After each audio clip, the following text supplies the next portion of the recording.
हाल के दिनों में भारत में एक बहुत ही प्रसिद्ध फिल्म बनी, उसका नाम है बाहुबली। इस फिल्म में एक संवाद है, मेरा वचन ही मेरा शासन है। आज हम आपको बताएंगे कि पीएम नरेंद्र मोदी के लिए किसके वचन शासन है। आज हम आपको यह भी बताएंगे कि मोदी के गुजरात में हर साल वजीफे पर पढ़ने आने वाले उन बच्चों की संख्या क्यों बढ़ जाती है जो मुस्लिम देश से आते हैं। कैसे मोदी ने विकास में उत्सव मिलाकर गुजरात मॉडल का निर्माण किया। पीएम मोदी जिनके लिए नरेंद्र भाई हैं, उनसे सुनिए मोदी स्टोरी।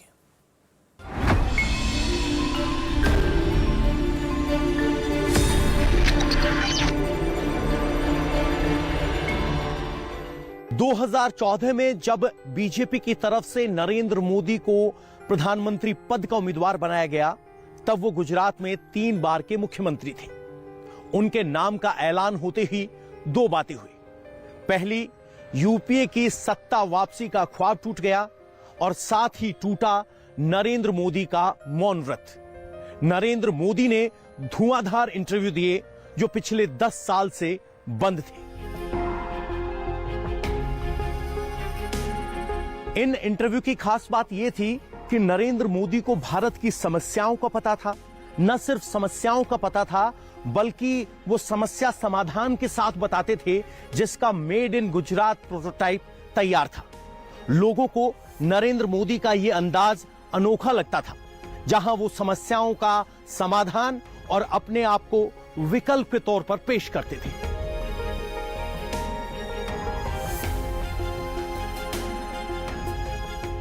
मोदी के व्यक्तित्व में वो आकर्षण क्यों था? क्यों लोगों को लगता था कि नरेंद्र मोदी देश को एक अच्छा नेतृत्व देंगे? ये सिर्फ सोच भर थी या उनके काम इस बात की गवाही देते थे? ये सब हमने नरेंद्र मोदी के करीबी लोगों से जाना और समझा। वडोदरा के साथ मेरा जो जुड़ाव है वो इसलिए है क्योंकि वडोदरा के महाराजा सयाजीराव गायकवाड़ का पूरा प्रशिक्षण जिस पुस्तक के ऊपर आधारित है, शासन सूत्र माइनर हिंट्स, उस पुस्तक को मैं हमेशा से पढ़ता रहा हूं। और गुजरात के मुख्यमंत्री के रूप में जब 2001 में मैं आया, मेरा प्रयास ये रहता था कि गुजरात कैडर ज्वाइन करने वाले हर एक अधिकारी को मैं ये पुस्तक गिफ्ट करूं और मैं उनको निवेदन करूं कि आप इस पुस्तक के आधार पे प्रशासन चलाने का प्रयास करें। पुस्तक के मेरे इस भाषांतर को भारत के सभी ट्रेनिंग इंस्टीट्यूट में पढ़ाने का उन्होंने ऑर्डर किया था।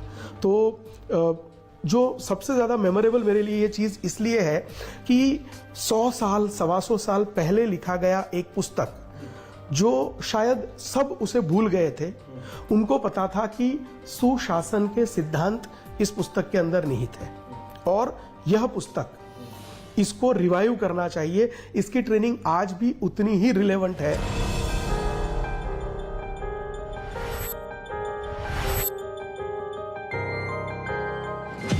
उसके बाद 87 में वो बीजेपी में आए और प्रदेश महासचिव थे। उसी प्रकार के जब लेटर लिखते थे कार्यकर्ता को, तो उसी में सौनो नरेंद्र मोदी ही लिखते थे। जब बीजेपी का चुनाव प्रचार शुरू हुआ तो स्लोगन बना लेते थे। तो स्लोगन ने उन्होंने गुजराती में एक स्लोगन बनाया, मारो भाजप सारो भाजप, मेरा भाजप अच्छा भाजप, मेरा भाजप सबका भाजप। तो फिर से ये शब्द आया, सबका भाजप। उसके बाद सरकार में मुख्यमंत्री बने तो उन्होंने स्लोगन बनाया कि सबका साथ सबका विकास। तो ये ब्रांड हो गया। सरकार का जो सोच है उसका प्रतिबिंब उस शब्द में पड़ा, उस सूत्र में पड़ा। कोबे पोर्ट की तरफ जा रहे थे, तो जनरली कोबे पोर्ट बाहर से देख के जाना था, लेकिन मोदी जी ने इच्छा जताई कि नहीं, मुझे अंदर बोट में लेके जाओ और पूरा कोबे पोर्ट घुमाओ कि कैसा है। और कराची का पोर्ट है, दुबई का पोर्ट है, ग्वादर का पोर्ट है, इनके ऊपर डिपेंडेंट है अभी पूरा व्यापार हमारा पश्चिमी देशों के साथ में।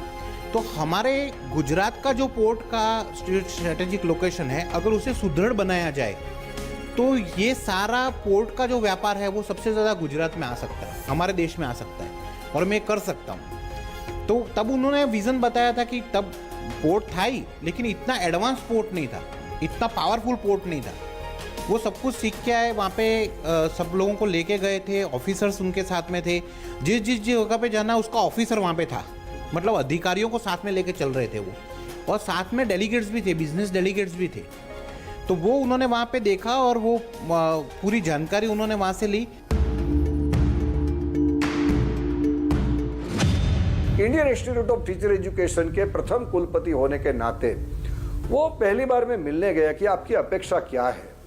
उन्होंने कहा कि भाई हमारे जो आदिवासी गिरिजन समाज के छात्र छात्राएं हैं वो अपनी हॉस्टल में आकर पढ़े ताकि उसको Indian Institute of teacher education के जिस कल्पना से हमने प्रस्थापित किया है इसमें ये वर्ग आज तक सम्मिलित नहीं है, उसका आप उसको सम्मिलित करो, उसको प्रयत्न पूर्वक लाओ, अपनी छात्रावास में लाओ ताकि वे लोग तक अपनी बात पहुंच सके।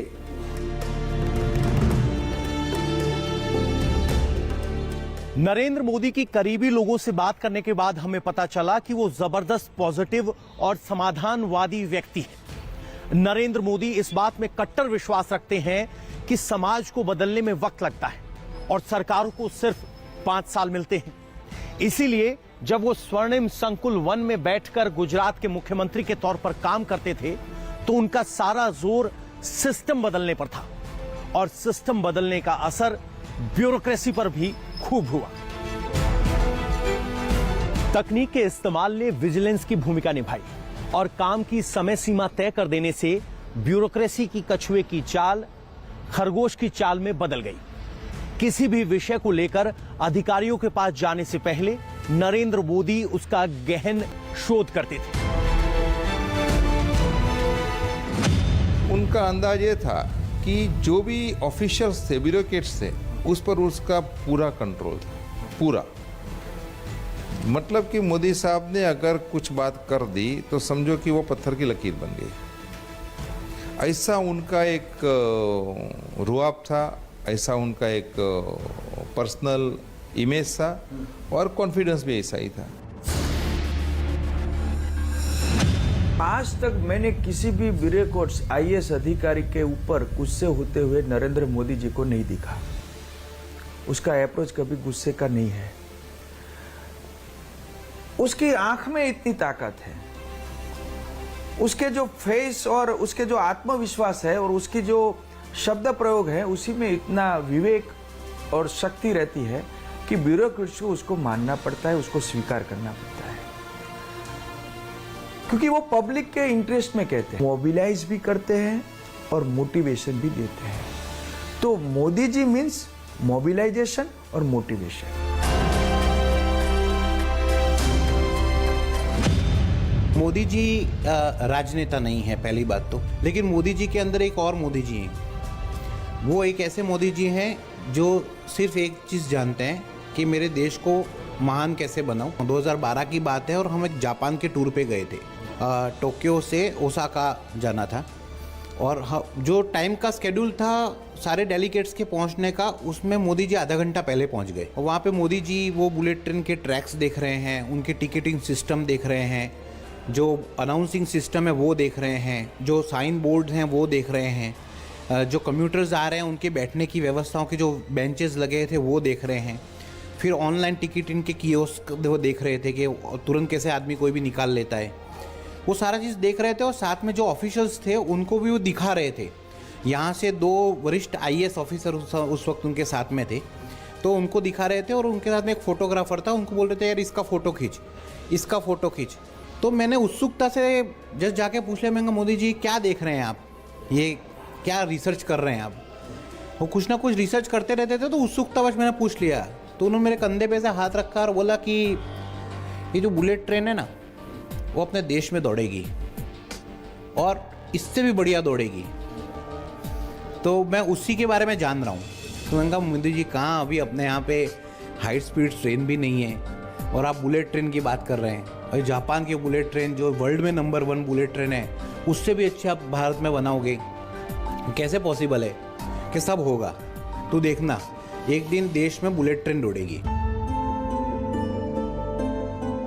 नरेंद्र मोदी जब गुजरात में आए तो बिजली, सड़क, पानी और सुरक्षा ये सब मुद्दे थे। नरेंद्र मोदी जमीन से जुड़े थे, इसलिए उन्हें समस्याएं और समाधान पता थे। लेकिन तब तक ये सोच घर कर चुकी थी कि ये ऐसे ही चलेगा, बड़े आए बड़े चले गए। नरेंद्र मोदी ने ईएमआई में मिलने वाले विकास को बंद किया और बड़े नीतिगत फैसले किए। नतीजा यह हुआ कि जमीन पर परियोजनाएं और विकास दिखने लगा, लोगों को भरोसा मिला, अधिकारियों का नजरिया भी बदला। नरेंद्र मोदी ने अधिकारियों को टास्क दिया, टाइमलाइन दी और पूरा होने की गारंटी भी ली। यहाँ पे सबको क्या था कि इंक्रीमेंटल चेंज की ही आदत थी हम सबको, कि थोड़ा बहुत चेंज कोई भी चीज में लाया जा सकता है, लेकिन पूरा अगर आप कहें कि हम इसको ट्रांसफॉर्म करके ये बनाने वाले हैं, तो लोगों को उसमें जादूगरी लगती थी, लोगों को उसमें परिकथा लगती थी, कल्पना लगती थी। तो लोगों के वो दिमाग में वो पचता नहीं था, क्योंकि ट्रांसफॉर्मेशनल प्रोजेक्ट की आदत छूट गई थी काफी सालों से। उनको नया रोड मिला, ज्यादातर उसमें पब्लिक प्रॉपर्टीज मिली, जैसे garden, event ground. River front से एक और भी फायदा हुआ, जो पूरा जल स्तर था अहमदाबाद के पूरे एरियाज में, वो भी काफी ऊंचा आया। पहले बोरवेल काफी नीचे करने पड़ते थे, अब जल स्तर ऊंचा है क्योंकि नदी में पानी भरा रहता है, तो ये भी एक फायदा हुआ। मोदी का इससे इमेज ये बना कि ये आदमी बड़े ट्रांसफॉर्मेशनल प्रोजेक्ट सिर्फ घोषणा नहीं कर सकता, लेकिन जमीन पे उतार सकता है। ये साबरमती रिवर फ्रंट से एक कॉन्फिडेंस आया लोगों में, आत्मविश्वास आया। मैंने कॉल किया उनको कि मोदी जी, कल से मैं एक बॉर्डर के ऊपर सीरीज बनाने के लिए जा रहा हूँ और वहाँ से लाइव वगैरह करूँगा, रिपोर्ट्स वगैरह दिखाऊंगा, तो आप भी देखना। तो उन्होंने कहा कि मैं पक्का देखूंगा, जवानों को मेरा नमस्ते बोलना और एक काम और करना। तो मैंने कहा कि क्या? कि यार देख के आना, तुम तो पत्रकार हो, तुम्हारी तो नज़र सब जगह रहती है, जवानों को अगर कोई तकलीफ हो तो नोट करके आना, और ऐसा नोट करके आना कि हम उसे सॉल्व कर सके। तो मैंने ऐसे उत्सुकता से पूछ लिया, मैंने कहा मोदी जी आप मुख्यमंत्री हैं, वो तो आता है केंद्र सरकार में, ऊपर दिल्ली में कांग्रेस की सरकार बैठी है, अब वो लोग देखेंगे, इसमें आप क्या देखेंगे? तो उन्होंने बोला कि सरकार कांग्रेस की है, आता केंद्र सरकार में, लेकिन जो ज़मीन है वो तो गुजरात की है। और दूसरा बात उन्होंने ये बोला कि जो जवान उस ज़मीन पे काम कर रहा है वो तो मेरे देश का है, उसको क्या लेना देना है केंद्र सरकार और राज्य सरकार से, उसको तकलीफ नहीं होनी चाहिए। तो जब मैं वापस आया, पूरे बातचीत की उनसे, कैसा रहा ये वो, उन्होंने शो भी देखा। फिर मैंने उनको बोला कि दो चीज़ें मैंने देखी, एक तो ये कि ठंडा पानी जवानों को मिले, और एक कि गर्मी में कूलर मिले सबको। कई जगह पे थे, कई जगह पे नहीं थे। हम बोला ठीक है मैं देखता हूँ, उतना उन्होंने छोड़ दिया। लगभग 1 महीने के बाद मैं फिर से गया BSF में IG साहब को मिलने के लिए, और उन्होंने बोला कि तेरे को पता है वो जो मोदी जी को तूने बोला उससे क्या हुआ? मैंने कहा कि क्या हुआ?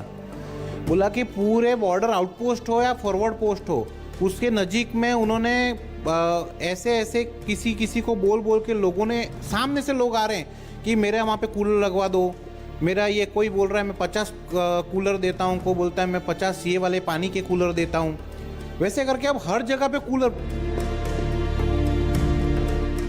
गुजरात में हमें बताया गया कि आप हाईवे पे कहीं भी चले जाएं, आपको हाईवे पर आइसक्रीम जरूर मिलेगी। इसकी 2 वजह हैं, एक तो गुजरातियों का आइसक्रीम को लेकर प्रेम, और दूसरा आइसक्रीम को सुरक्षित रखने के लिए जो रेफ्रिजरेटर चाहिए होता है, उसके लिए 24 घंटे बिजली। नतीजा यह है कि गुजरात आइसक्रीम के लिए एक बड़ा बाजार भी है, और डेयरी उद्योग यहां होने की वजह से देश की सबसे ज्यादा आइसक्रीम भी यहीं गुजरात में बनती है।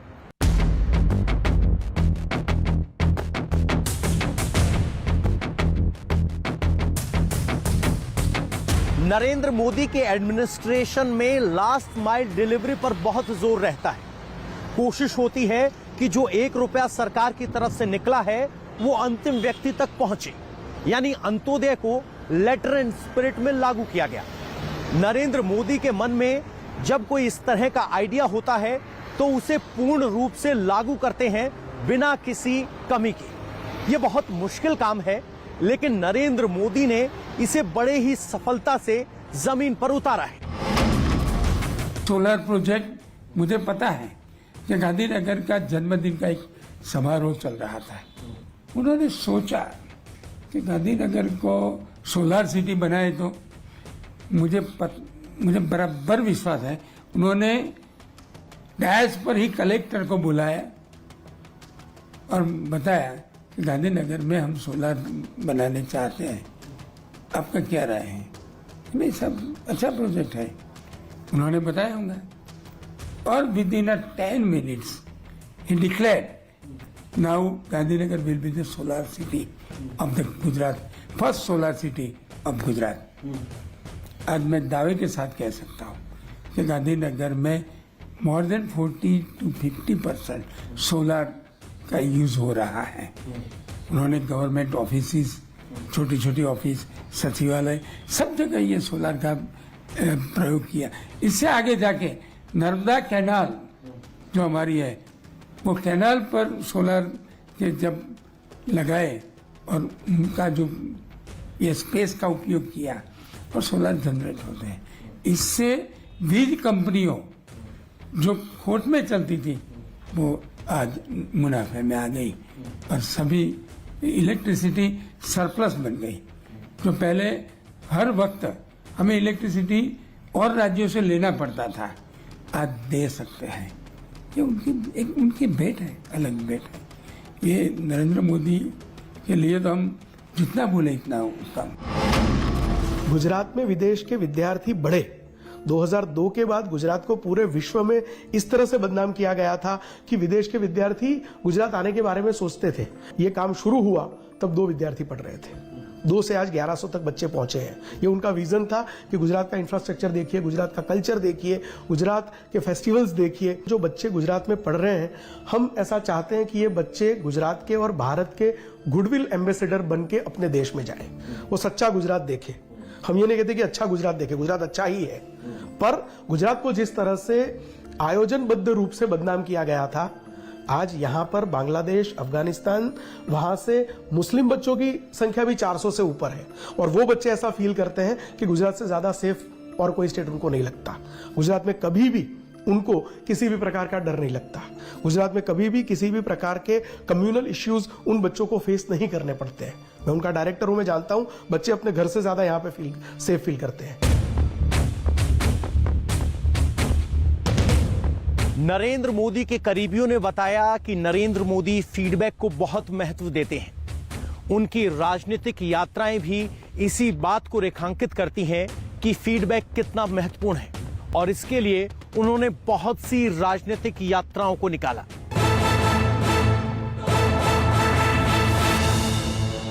मुख्यमंत्री रहते हुए नरेंद्र मोदी स्वतंत्रता सेनानी श्यामजी कृष्ण वर्मा की अस्थियां जिनेवा से गुजरात लेकर आए और इसके लिए उन्होंने यात्रा निकाली, वीरांजलि यात्रा।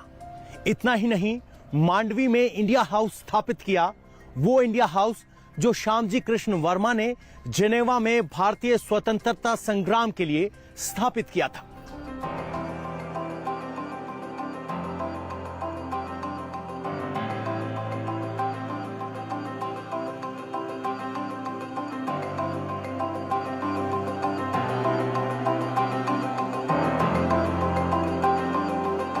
बेरोजगारी के खिलाफ विवेकानंद यात्रा निकाली, इसके अलावा गुजरात गौरव यात्रा निकाली। इस तरीके से नरेंद्र मोदी ने एक के बाद एक सिलसिलेवार तरीके से बहुत सारी यात्राएं निकाली। नरेंद्र मोदी का मानना है कि यात्राओं के जरिए समस्याओं को सीधे तौर पर देखने, समझने और उसका फीडबैक लेने का मौका मिलता है, जिससे सरकार का संवाद मजबूत होता है और जनता के साथ संपर्क भी। जैसे जैसे एक्सपीडिशन जाते थे तो हमने वहाँ पे काफ़ी लोगों को देखा, जैसे बंगाल से आते थे, महाराष्ट्र से आते थे, तो उनका प्रोत्साहन मिलता था। तो हमने ऐसा सोचा कि हम भी हमारे सीएम को एक लेटर लिखें। हमने ये क्लाइम किया है और हमें ऐसा लगता है कि आप हमें प्रोत्साहन दें और सिर्फ हमें ही नहीं, काफ़ी सारे लोगों को इस चीज़ से प्रोत्साहन मिल सकता है। जैसे कैलाश मानसरोवर जो सब लोग जाते हैं उनको अप्रिशिएट करते हैं। सो माउंटेनिंग एक बहुत बड़ा रिस्क टेकिंग फैक्टर है, जिसमें एक पेरेंट्स अपनी 2 लड़कियों को, छोटी छोटी लड़कियों को लेके जा रहे हैं। सो हमने उनको एक लेटर भेजा और विद इन 10 डेज उन्होंने उसका रिप्लाई दिया हमें। और यानी हमें नहीं दिया बट न्यूज़ चैनल्स में आया, दूरदर्शन हर जगह चलता है, तो डीडी गिरनार करके गुजरात का है, उस पे आया कि स्टेट माउंटेनियरिंग अवार्ड मिलेगा। ये चारों अवार्ड हमारी फैमिली को मिले और it's a very proud moment कि एक फैमिली जो साथ में माउंटेनियरिंग कर रही है, साथ में एक दूसरे को सपोर्ट कर रही है, उसको अप्रिसिएशन भी एक साथ मिल रहा है। इट वॉज अनबिलीवेबल कि उन्होंने इन सारी छोटी छोटी चीज़ों पे ध्यान दिया और अप्रिशिएट किया उन सब चीज़ों को। तो उन्होंने 10 स्पोर्ट्स पर्सन को बुलाया था अपनी ऑफिस पे। उसमें लकीली हम 4 जन फिर से एक साथ उनको मिलने गए थे और जब हमें पता चला तो बहुत एक्साइटमेंट थी कि हमें बुलाया गया है और उस दिन रात को हमें नींद भी नहीं आई। फिर जब वेटिंग एरिया में तब हम बहुत नर्वस हो गए थे कि हम क्या बात करेंगे, किस तरह से बोलेंगे। But the moment we entered his room, उन्होंने इतना नॉर्मल फील करवाया कि आप और हम एक ही लेवल पे हैं और मेरे से ज़्यादा आपकी अचीवमेंट काफ़ी बड़ी है। और मराठी में बोला कि चला आता अपन भेटू। तो उन्होंने तुरंत वो पिक किया और उन्होंने बोला चला लवकर करा, क्योंकि हम लोग उस तरफ थे तो हम इस तरफ आने के लिए हो रहे थे। तो मम्मी ने उनको आउट ऑफ क्यूरियोसिटी पूछा कि आपको मराठी आती है? तो ही सेड कि मैं काफ़ी साल बड़ौदा में रहा हूँ, तो मैं काफ़ी मराठी लोगों के बीच में भी रहा हूँ, तो मुझे मराठी आती है। सो द ऑरा उनका इतना पॉजिटिव है, इतना यानी आपको बांध देता है उनसे कि उनकी पॉजिटिविटी भी आप में आने लगती है। वो ऐसा कहा कि अच्छी बात है कि आप नॉर्मल चीज़ों से हट के कुछ कर रही है, तो वो एक गोल उस तरह का ही रखना कि आप आगे भी जाके देश के लिए और अच्छा करें और मेन स्ट्रीम से हट के कुछ लोगों को दिखे कि नहीं, ये लड़कियां कुछ कर रही है।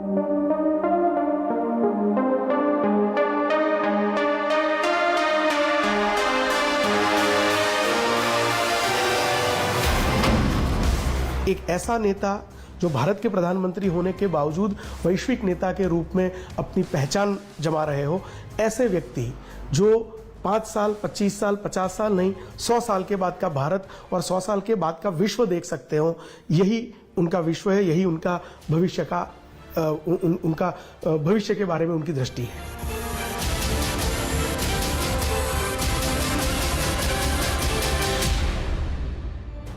Idea, timing, feedback, conviction, results, सबका साथ, सबका विकास, ये वो सब कीवर्ड्स हैं जिनके जरिए आप नरेंद्र मोदी के काम करने के अंदाज को समझ सकते हैं। नरेंद्र मोदी कोशिश करते हैं कि उनका ज्यादा से ज्यादा लोगों से संवाद हो, संपर्क हो। 2011 की सद्भावना यात्रा में भी नरेंद्र मोदी ने सबसे ज्यादा लोगों से हाथ मिलाने का रिकॉर्ड बनाया। प्रदेश के हर जिले में 6-6, 7-7 घंटे खड़े रहकर एक दिन में 10 से 15 हजार लोगों से हाथ मिलाया, संवाद किया। कोशिश यही कि लोगों से संवाद में जो बात निकल कर आए उसके जरिए लोगों के हित की, विकास की बात की जाए, और इसी को मोदीनॉमिक्स कहा गया। और यही वजह है कि नरेंद्र मोदी 2002 से 2014 तक गुजरात में और 2014 से 22 तक, या कहें कि आज तक देश भर में इतने इफेक्टिव इसी मोदीनॉमिक्स की वजह से रहे।